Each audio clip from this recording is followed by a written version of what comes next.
आमे वर्तमान वृक्ष महात्मा विषय आलोचना करवा। एपूर्व कवि जगन्नाथ दास विषय जानी। जगन्नाथ दास होती पंचसखा जोग्य कवि। पंचसखा जोग्य कवि माने पंचसखा जोग्य कवि माने प्राचीन जोग्य कवि भावे अभिहित। से माने भगवान श्रीकृष्णकर लीला भक्तिभाव को नहीं साहित्य रचना करते। तेणु श्रीकृष्णकर भावलीला, श्रीकृष्णकर महत्व एवं श्रीकृष्णकर प्रत्येक जीवनव्यापी विषयवस्तु को नहीं से माने गद्य पद्य रचना करते। सेतु ताहाको अवलंबन करी आमर वृक्ष महात्मा कविताटी रचित। वृक्ष महात्मा कवितार कवि होउचंदी जगन्नाथ दास। जगन्नाथ दास होउचंदी आमर पंचसखा जोग्य कवि। पंचसखा जोग्य कवि मध्य कवि जगन्नाथ दास, कवि बलराम दास, कवि अच्युतानंद दास, कवि अनंत दास, कवि जशवंत दास एमानंकर प्रत्येक साहित्य सौध श्रीकृष्णकर बाल्यलीला को नहीं रचित। जगन्नाथ दास होती 1500 शताब्दी 1600 शताब्दी भितर कवि। से यही शताब्दी मध्य श्रीकृष्णकर वैष्णव धर्म को प्रचार करने पाई से भागवत ग्रंथ रचना करते। भागवत ग्रंथ प्रत्येक ओडिया घरे सुपरिचित। भागवत रे से ये विशाल ब्रह्मांडर प्रत्येक जीवजंतुंकर धार्मिक मनोभाव, प्राणी जगतर धार्मिक मनोभाव किपरि से श्रीकृष्ण उपरे उत्सर्गकृत हम से रचना करुते। आलोच्य वृक्ष महात्मा कविताटी वृक्षर गुरुत्व उपरे आधारित। वृक्षर समस्त अंश उपादेय अटे। वृक्षर पत्र, फूल, फल, काठ समस्त अंश को नहीं ये जीवजगत तिष्ठि रही पारे। तेणु वृक्षर गुरुत्व ये प्राणी जगत पाई नितांत आवश्यक। कवि जगन्नाथ दास वृक्ष महात्मा विषयवस्तु को भागवतर नवाक्षरी वृत्तरे रचना करिछन। नवाक्षरी वृत्त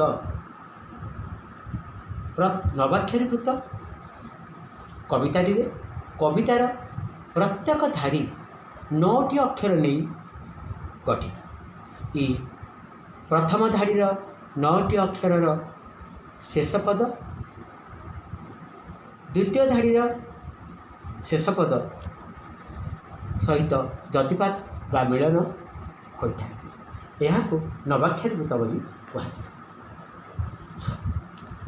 भगवान श्रीकृष्ण जेतेबेले गोपाल बालक मान सहित मिसी ग्रामर अनति दूर थिबा घंच जंगल को गाई चराई जाइथांती। सेतेबेले गोपाल बालक मान सहित केउ एक गछर छाई तले बसी वार्तालाप करुथांती। से वार्तालाप भितर से वृक्षर उपकारिता को बुझाई था। वृक्ष होची मानव जगत पाई एक अनबद्ध सृष्टि। वृक्ष नथिले ये जीव जगत असंभव। मनीष जीवनर नीतिदिनिया जीवन पाई दरकार पड़ुथबा अम्लजान को आरंभ करी खाद्य पेय वस्त्र प्रतिटी विषय आमे वृक्ष उपरे निर्भर करिथाउ। तेणु से वृक्षर उपकारिता को नहीं कविता वृक्ष महात्मा रचना करा जाइछि। भगवान श्रीकृष्ण को कवि जगन्नाथ दास कवितारे दामोदर बोली कहिसंती। दामोदर अर्थर व्युत्पत्तिगत अर्थ को यदि आम बुझा वा तार संधि विच्छेद को देखा दाम प्लस उदर दामोदर। दाम शब्दर अर्थ दौड़ी। पिलादिने अमानिया श्रीकृष्ण को माता यशोदा थरे दौड़ी रे बांधी थिले और श्रीकृष्ण शरीर रे से दौड़ीर चिन्ह रही जाइथिला। सेही कारणरू श्रीकृष्णଙ୍କର गोटे ना होछि दामोदर। तेणु कवि एठारे श्रीकृष्णଙ୍କର अन्य नाम गुड़िक भितर गोविंद और दामोदर को विभिन्न पदरे सूचाई छंती। तो ए ग्रीष्म काल रे श्रीकृष्ण और गोपाल बालक माने गाई चराई जीवा समय ग्रीष्मर प्रकोप श्रीकृष्ण और गोपाल बालक माने सहभागी होई अनुभव करिथांती। तेणु एठारे श्रीकृष्ण सहित गोपाल बालक मानकु दुख भागी बोली एठारे कवि लिखिछंती।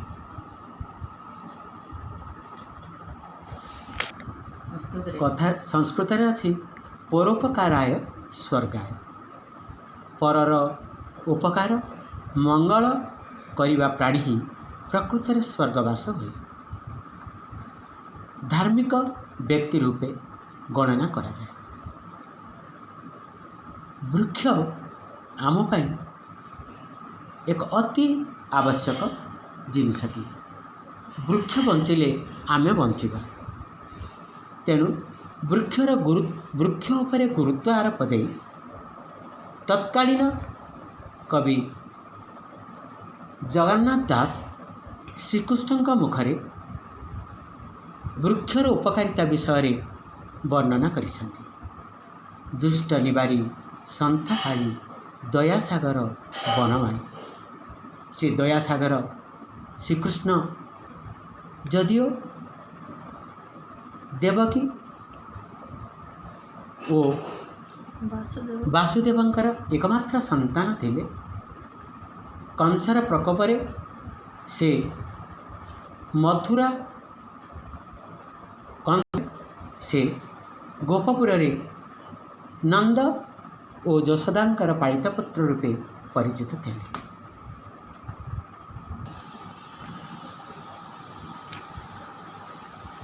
पिला माने आमे वर्तमान देखिबा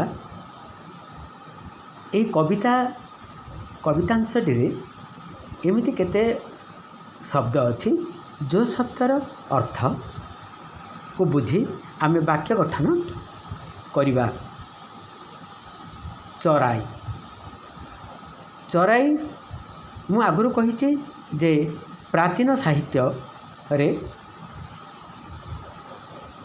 सेतेटा अक्षरगत बा भावगत शुद्ध नथिला। समयर परिवर्तन परे ओडिया साहित्य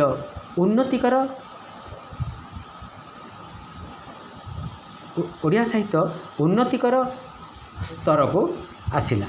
तेणु वर्तमान ए पद्यांशटी एमंते एमंते अर्थटी एमंते शब्दटीर अर्थ एहीपरि। तेणु प्राचीन शब्दटी है एमंते किंतु वर्तमान आमे जदि देखिबा एहीपरि। तेणु एठारे लिखाई एमंते कृष्ण आज्ञा पाई कन्याए गले तोष होई। कृष्ण भगवान श्रीकृष्ण गोपी मानकर मन संतोष कर सारिबा परे घर को जीवाई आदेश देइथिले। गोविंद पादे बन थोई मिलिले निज घरे जाए। गोविंद गोविंद से भगवान श्रीकृष्णकर चरणाबंदरे भगवान श्रीकृष्णकर उपरे भक्तिपूत नैवेद्य करी गोपी माने निज निज घर को प्रस्थान कले। गोपाल मेले दामोदर गाई चराई गले दूर। पिला माने मु आगुरु कहिछि भगवान श्रीकृष्णकर नाम कहीं दामोदर होइछि मु कहिथिली। तेणु गोपाल गोपर गाई चराइबा पिला मानंकु गोपाल बोली कहगला। तेणु से गोपाल मेले दामोदर भगवान श्रीकृष्ण गाई चराइबा पाई निकटतम घंच जंगल को प्रस्थान करथिले। निदाग रवि तेज लागी पोए होइले दुख भागी। निदाग ग्रीष्म काल भगवान श्रीकृष्ण और गोपाल बालक माने जेतेबेले गाई चरेवा को बन को जाइथिले से समय ग्रीष्म काल प्रवाहित होउथिला। ग्रीष्मर प्रचंड रौद्रतारे भगवान श्रीकृष्ण और गोपाल बालक माने जंगलर केउ एक द्रुमार छाया तले बसी शीतल पवन उपभोग करी से माने परस्पर सहित वार्तालाप करुथिले। एठारे निदाक रवि ग्रीष्म कालर रवि माने तार रवि शब्दर अर्थ होछि सूर्य। सूर्य प्रचंड रौद्र ताप द्वारा सूर्यंकर प्रचंड रौद्र ताप द्वारा से माने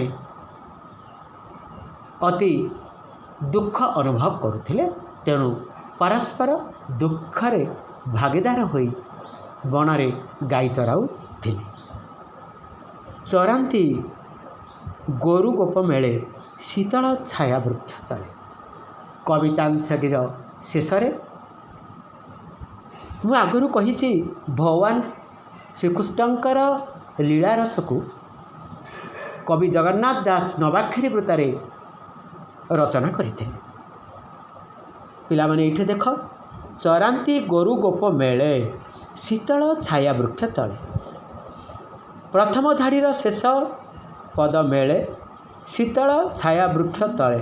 द्वितीय धाड़ीर शेष पद तले। ये मेले तले ये दुईटी जतिपात बा मिलन होइथिबारु आको नवाक्षरी छंद बोली कहगला। सेहीपरि कविताटीर प्रत्येक धाड़ी एमंते कृष्ण आज्ञा पाई एमंते कृष्ण आज्ञा पाई ये धाड़ीर 9टी अक्षर।